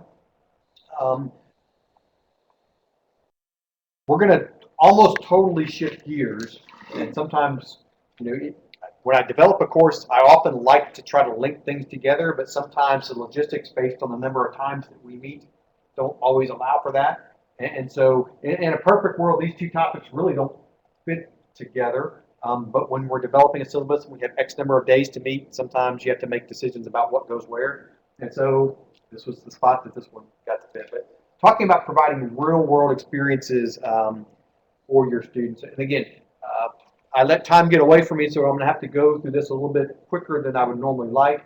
There are some resources in Sakai that you can to look at. I actually added a couple of extra online lectures I use in one of my courses that are there if you want to go look at those as well. But what I really want to get you thinking about is what are some things that you can do for students that are outside the walls of a typical classroom. It's about providing those real world experiences for our students. Because most of our students are going to leave a college and go out and work somewhere in the real world. And so what can we do? I guess college could be a real world, but we often operate in a different paradigm than people out there. But what are some things that we can do as instructors to help our students get exposed to and get better prepared for those real world things? So next slide. So we're gonna skip over the theoretical bases. If there are some sound theories for experiential learning and providing those. If you're interested in that, I can provide some supplemental readings for you to do that. But we're going to talk specifically about what are some of the activities that you might choose to implement, and then your role in those things. So let's skip forward to one called experiential methods. Okay. So here's some things that you might consider providing for your students. Inside a course, so still connected with a course, but outside the walls of the classroom, we might talk about providing some research experience for our students. Okay, we talked about that earlier about building students into your research program, but get them out there doing some stuff. You might think about bringing in guest speakers. So if we can't bring our students to the real world, let's go get the real world and bring it to our students. We're fortunate that we live in a day and age, particularly with technologies, that you can Skype someone in from halfway around the world. And so if you're teaching a particular topic and you have the opportunity to bring in a practitioner or a researcher that's like really doing some cool stuff, it's much more interesting for the students to hear from that person than it is to hear from you. And so bring in those real people. Field trips. Sometimes we have the opportunity to take our students to the real world, so we can take a field trip. Service learning, and I'll talk more about service learning in just a little bit, but that's another good opportunity. Outdoor adventure learning. Some of you probably hadn't thought about this, but I'll try to make some connections to how you think that might be able to use your courses. Now, bigger activities that happen beyond your course. Internships. Internships are a very powerful way for students to get some real world experience. Study abroad experiences. Study abroad experiences are another way to get students and broaden their perspectives. And then bigger research projects that are beyond the scope of one course. Okay, Alex. So students can be involved in all kinds of research, and so I would encourage you to think about what you might want to do with that. It can be lab research, it can be field research, it can be social science research, all sorts of ways to get students involved in research. Next. So you might think about the structure of that. Is that going to be maybe a particular assignment within a class? So do the students have to do a research project within your class? It might be coupled with class time and out of class time, to where students are forced to expand and work on things outside of class. You might want to also think about what lab space is needed. And I intentionally put quotes around labs because for each of us, what constitutes a lab in our discipline might be very different. You know, my field is education, so for me, a lab is anywhere where people are learning. So it could be a classroom, it could be anywhere. And so, but for you, a lab might mean something specific. But if you're going to require your students to do research, they are going to need access to the appropriate places to be able to do that. You got to figure out, is it going to be an optional assignment or a required assignment? And you got to figure out, is it going to be individuals or teams? Okay. Again, lab-based or field research, and maybe some of both. And here's what we talked about earlier. Is there a way that you can connect your students to your research program in a real way? There's a professor in entomology, Christine Miller, teaches an introductory survey course where she is using a citizen science project for her students, where she's got hundreds of students out collecting data related to, I think it's cockroaches and ants. And it's real meaningful data that's actually supporting her research program. Other things to consider is many universities have an honors thesis kind of program, or some universities actually require all students to do a thesis. And so that's a way that you might be able to build some of that in. Okay, let's shift on to the next one. Guest speakers. So as we said earlier, if you can bring in the expert, why not bring in the expert? Sometimes you don't have to look very far. Sometimes in your department, the guy or the gal that's 3 offices down from yours might be a world-renowned scientist on X topic. If they're the world-renowned expert, why not invite them in to talk to your students instead of you talking to your students if it works out? Again, it's about providing those connections with the real world. Next slide.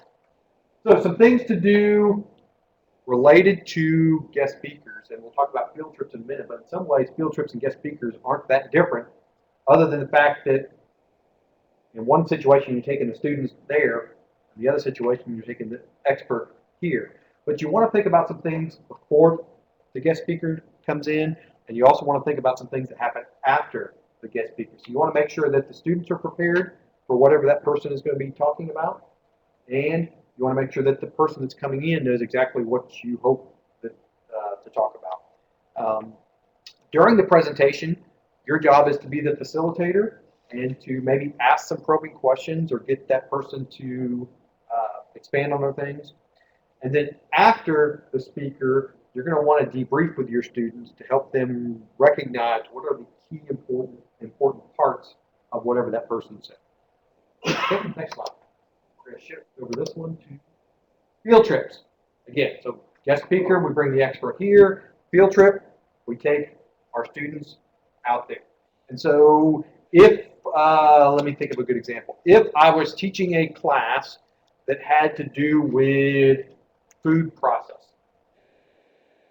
and maybe it was an introductory class and most of the students had never been to a food processing plant, I could certainly show them pictures of a food processing plant, and that would provide some level of understanding. But if there were a food processing plant close to campus, or even on campus in some cases, why not bring the students to the food processing plant to let them see the machinery and hear the things and smell the odors of the the chemicals they use to clean the machinery and talk to the people that are actually doing it. So it's about providing that real world experience to the students as opposed to the fake one or the vicarious one that you can provide on that. Okay, next slide. So again, field trips do provide a little bit more related to logistics. How are you going to get the students to where you need to be? Are you going to provide transportation? Or are they getting themselves there? Is there cost associated with whatever activity you're doing? Wherever you're going, what do they need to know about the students that are coming in? So during the trip, you want to, again, your role as a facilitator to make sure the students are doing the things that they need to do, to make sure that they're asking the questions that they need to ask, to make sure that wherever you're at, that those folks are addressing the things that you want to address. And then again, after the trip, again, kind of debriefing to figure out what did we learn from that experience. Okay, next slide. And next slide. So service learning. So I suspect most of you are familiar with guest speakers and field trips. Service learning is probably something that some of you maybe don't know much about. How many of you have heard of service learning? Yeah, a handful of, okay. And that's normal. But service learning is a type of learning activity that you could build into a course that has tangible benefits for people more than just your students. So go to the next slide.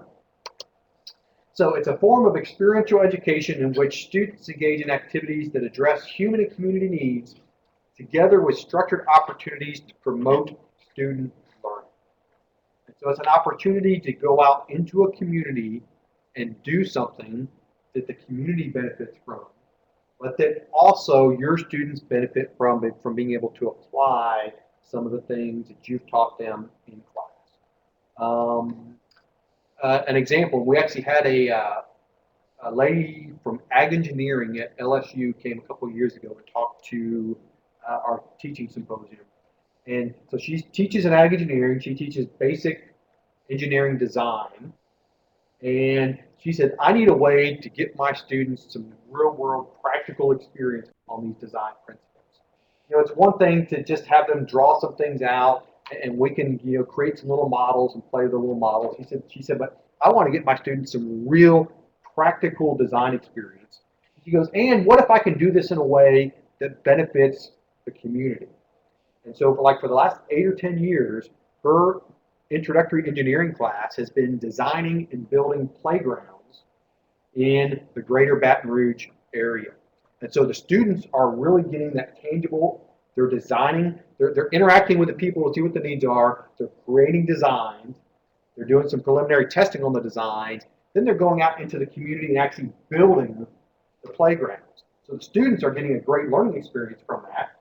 The community is getting these really nice playgrounds designed by these students. Another example would be maybe you've got a landscaping course in horticulture where the students are learning about landscape design. Well, the students could go out into the community and actually implement a landscape design. Okay, so that's kind of the whole idea of service learning. It's both a value to the students, but it's also a value to someone in the community. Now, will this fit every situation, every course? Probably not. But it is something to consider as a tool in your toolbox. Okay, let's shift over a couple things. Keep going. Outdoor adventure learning. And this is something that many of you probably have not considered as something to connect with one of your courses. But outdoor adventure learning are kind of team building activities. And so you think, well, that's got nothing to do with what I teach. But what if you were teaching a course in which team science or multidisciplinary teams or group work was a big part of what it is that you were trying to get your students to learn? And so maybe one of your learning objectives is students will learn how to work effectively in teams. Well, if one of your goals is to have them learn to work well in teams, you ought to provide some ways to help them learn how to work in teams. And so then there are some opportunities to do activities that could loosely be in the outdoor adventure learning category to do that. So again, not all these would be appropriate for your specific situation, but some of them might be. Ropes courses and challenge courses. How many of you have ever done a ropes or a challenge course before? A couple. And so these are ways to challenge people to both physically and mentally, individually and in teams, work through some different situations. Camping, backpacking, climbing, rafting, games, etc. So there's a lot of different ways that you can take students out of the classroom to give them some skills related to those sorts of things. So next slide. Uh-huh. Excellent question. So her question is how, if you wanted to organize something like that, who would pay? You can, if you think it's an appropriate activity for your course, you can either through a course fee that the students pay when they register for your course, or as a supplemental fee that the students pay to you for your course. You can pass those expenses on to the students. That's a good question. So most of the time when we're doing outdoor adventure kinds of activities, our goal are things like teamwork, communication, confidence, leadership, etc. Now, what we do know is that when you ask employers what's most important for the new people that you hire, it's not going to be the technical mastery of whatever it is you taught them. It's going to be, can they work in teams? Can they communicate well? Can they play nice with others? That sort of stuff. That's the stuff that employers want. And so we might think about, are there some things that we can do in our courses to help students get there? So next slide, and I do want to pause here. I've been going quick there. And instead of doing a think, pair, share, we'll do a whole class discussion or questions related to particularly service learning and outdoor adventure learning, because those are probably some things that some of you guys are scratching your heads about. So what is an example that you could think of where you might use one of those, or what questions might you have about how you could use one of those?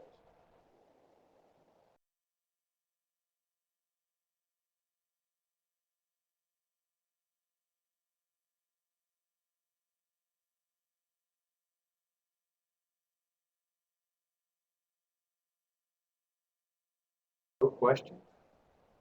Seth? Is it necessary to evaluate?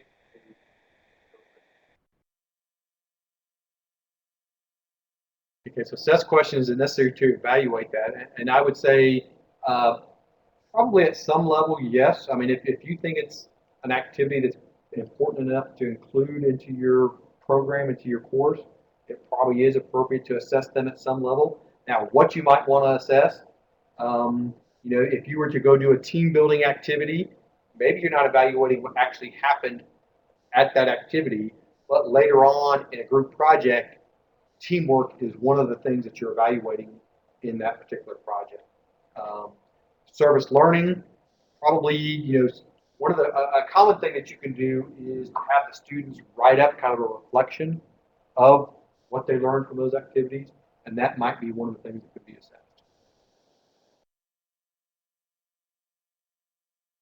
So how might some of you use service learning or outdoor adventure learning?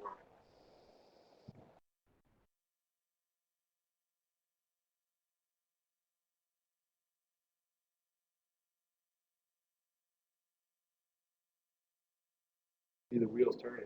Cheryl?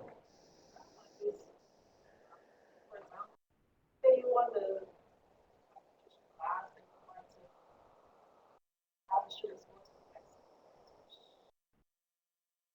Excellent. So if you're teaching a human nutrition class and you wanted the students to go out and teach some others, where I thought you were going with that is if you're teaching a course related to, nutrition and food security, maybe have the students go work at a soup kitchen to kind of get an idea of what are some of the real issues that real people are facing. Okay. Other thoughts? It'd be a stretch, but like, okay, it's hard.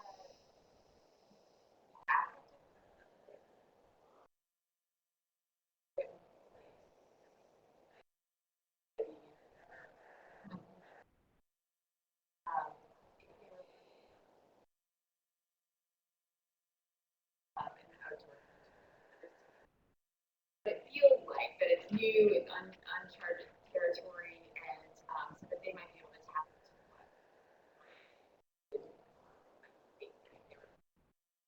what. That I don't think it's a big stretch, but I think that so her thoughts were is if one of the things you wanted your students to gain appreciation for is what it feels like to be uncomfortable or anxious, that outdoor adventure sorts of things might create those opportunities for uncomfortableness and anxiousness. Anxiousness, I don't know if that's the right word or not.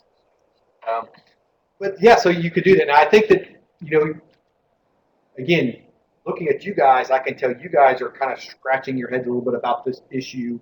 As you present these learning opportunities for your students, you're going to see the same looks that I'm getting right now. And so it's important that you explain to your students about, hey, this might not be what you expected in this course, but I think it's important. Here's why I think it's important.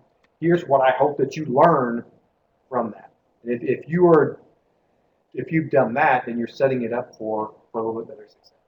So again, all these things we talked about may not be necessarily appropriate for you, but I would encourage you to at least think about ways that you can create those those opportunities. Okay, so let's keep going. So now let's think about some things that you might do that are beyond just one course. So the things we talked about so far have been primarily things that would occur within one course, but oftentimes you guys will have the opportunities to facilitate activities that are beyond one course. And so one thing is internships. And we know that employers oftentimes like students to have internships.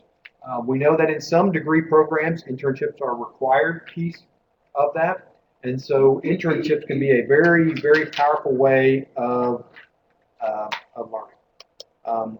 So there are a couple of different ways that internships might happen. One might be what would be called an externship.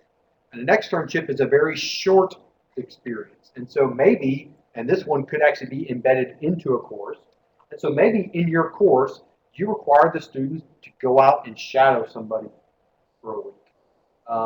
Maybe you are, if you're teaching some kind of economics course, maybe you've got a student that has to go out to an ag business and kind of shadow the manager of that ag business for a week just to see what it's like to work in there. A full internship is often a semester-long experience, sometimes with pay, sometimes without pay.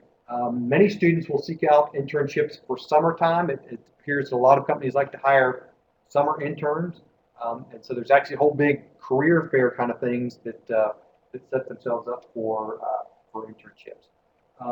Then there's also cooperative education. In cooperative education, you don't see that too often, but it's actually a whole degree plan set up to where the students alternate between a semester out in the real world, a semester back on campus, a semester out in the real world, a semester back on campus. So there's lots of different ways that you can facilitate internships.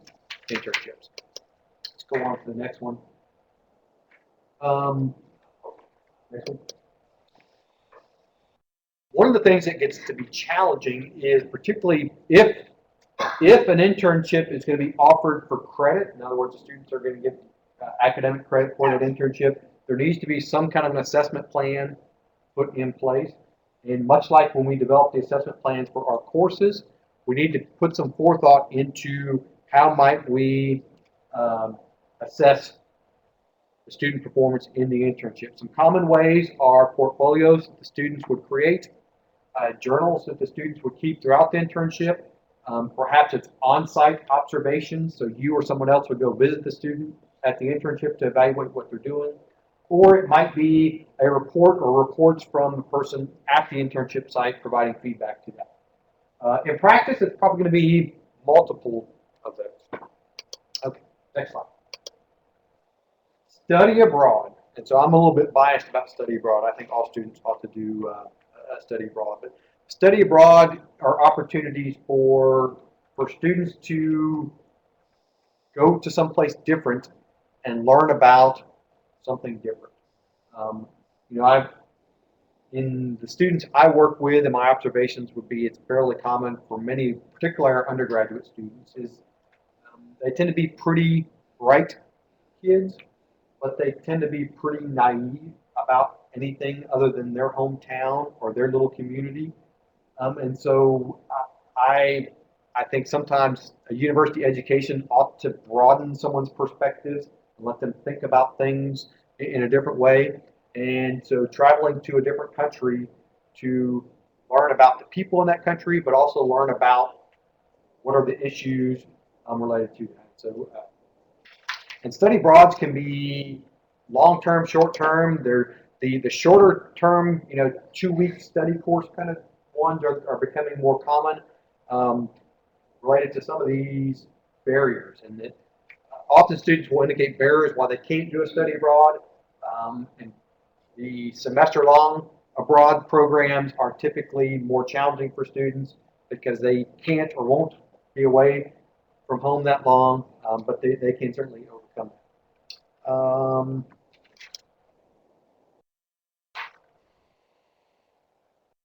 So before study abroad, you ought to have set that up with some clear expectations about what the learning is.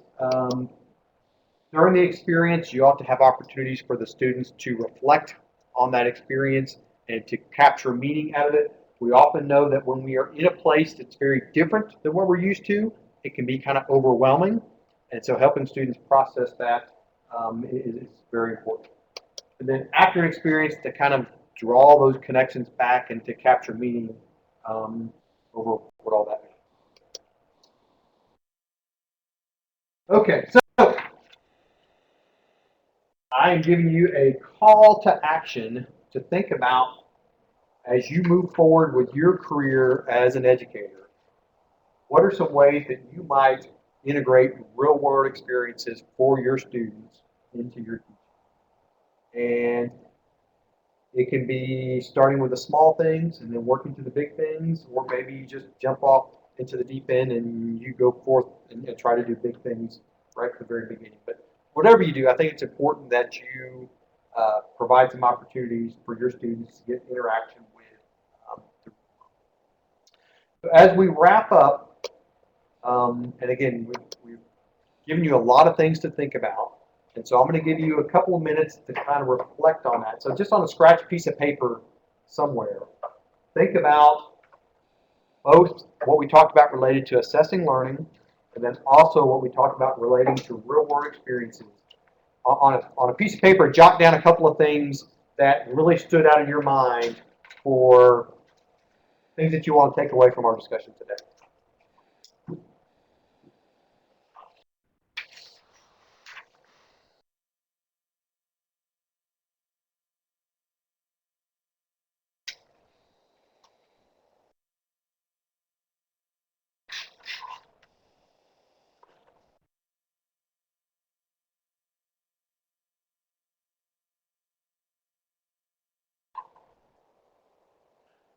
For you guys at a distance, I'm going to have them pair up and share in just a minute. If you guys want to just use the chat function and type out some of the things that you guys are going to take away from this, that way you guys can share with each other.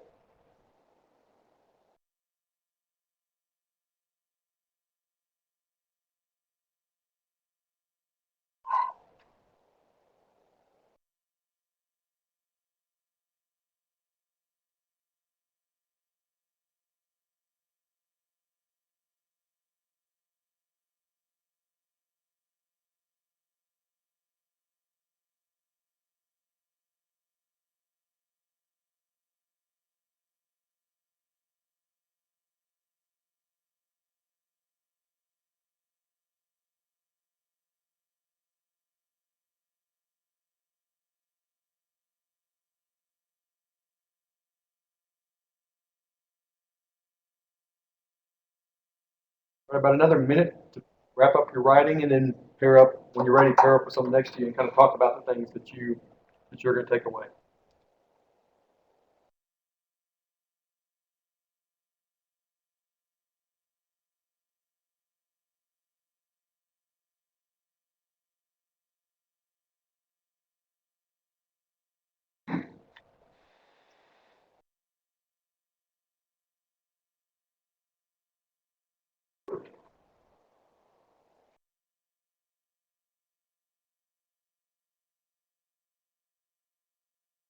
All right, go ahead and pair up and start discussing.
Kawasaki is your alternative persona.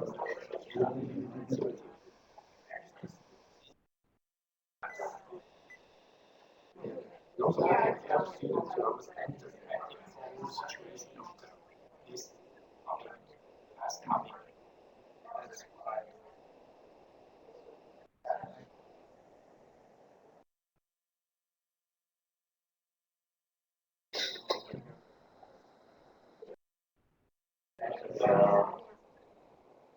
Always.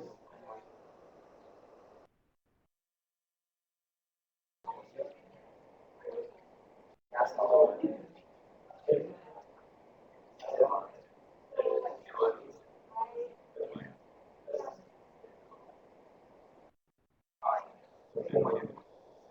Erica, I like yours. I mean, you could certainly get some students out there doing some real application with some real mosquito control folks. They would probably, probably eye-opening for some of them.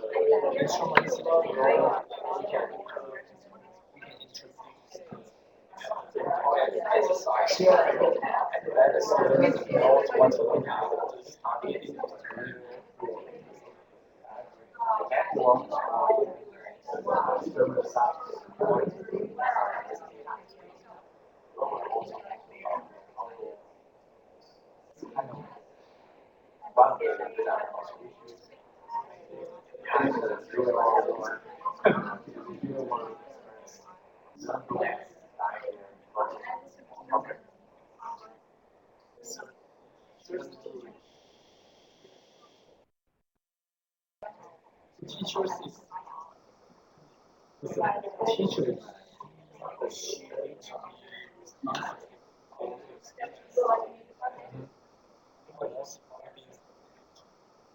Okay, so let's rejoin. Let's come back together as a whole class. And so we talked about a lot of different things today, and listening to some of the conversations, it sounds like you guys certainly have taken a few things away from here. One of the things that I do want to emphasize is that my observations tell me that the best teachers are never satisfied with the status quo. And so they are always looking for ways of trying things different, trying out something new in their class, tweaking the way the course is delivered, or changing the assignments, or adding in some of these extra kinds of activities. And so it's, don't be afraid to try things, I guess is the take-home message, and try to figure out what's going to work best in your situation. And related back to our discussion at the very beginning about the scholarship of teaching and learning, is that when you try some of these creative things in your teaching, those are the things that really set themselves up well to be positioned as research projects, if you will, and to publish some scholarship related to that. You know, if you decide that, hey, a service learning project would be an important, I think that would work well in my class, try it, collect some data from your students to see the impacts of that experience, and then you've got yourself a nice scholarship of teaching and learning article that came out of that. So thinking ahead to next week, and so we should be back in this room. This should be our home for the rest of Teachers College. Thinking ahead to next week, we are fortunate that we've got two exceptional people coming in to lead us through some discussion about active learning. We've got Elaine Turner, who is the Executive Associate Dean for the College of Ag and Life Sciences, and Elaine used to teach in human nutrition and used to teach really large classes, like the 300 and 400 enrollment classes. And so she won a lot of teaching awards for the activities that she did in those large classes. And so she'll share some of that with you. And then Kirby Barrett is the other person that'll be coming in next week. Kirby is in my department. He's the former dean of the college, has a very long, distinguished teaching career, as well as a very long, distinguished administrative career. So those two are going to shed some perspectives on what is active learning and how can you make your learning more active in your classes for students. Okay, so don't forget to get your teaching philosophy submitted in Sakai if you have not done so. And probably the beginning of next week, Natalie, look for a couple of your peers' teaching philosophies to come to you in an email for you to provide some feedback on there. So much like we're talking about prompt feedback on assessment, prompt feedback on your peers' teaching philosophies would also be greatly appreciated. So any announcements? All right, so thank you guys, and we will see you next week. If you want to stick around for lunch, you're welcome to do so. All right, thank you guys. We'll see you guys next week. Thanks so much. How was the audio? Did this work out fine? Could you guys hear us all right this time? Yeah, actually today was almost perfect. Ah, good, perfect. That's good to know. Thank you. Have a great week, everybody. Thank you. Thank you.